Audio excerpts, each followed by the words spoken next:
Supreme court ने हुकूमती इत्तेहाद की फुल कोर्ट बनाने की इस्तदा को मुस्तरद कर दिया।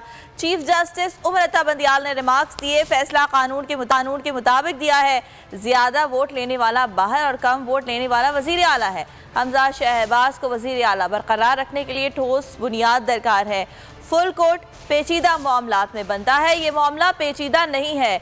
मईशत की सूरत हाल से हम भी परेशान हैं। ये हाल अदालत की वजह से है या अदम इस्तेहकाम की वजह से? मुल्क की करेंसी हर रोज गिर रही है, क्या हमारी मुदाखलत की वजह से? केस की समाअत आज सुबह 11:30 बजे दोबारा होगी।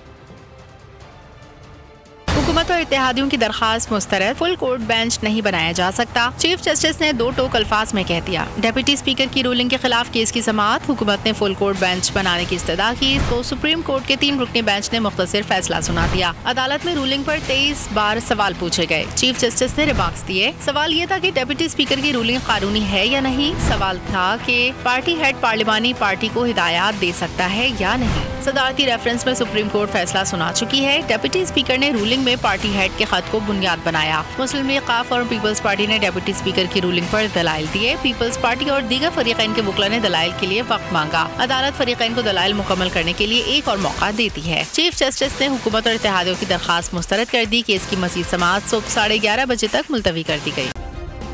सब्सक्राइब करें और बेल दबाएं ताकि कोई खबर रह न जाए।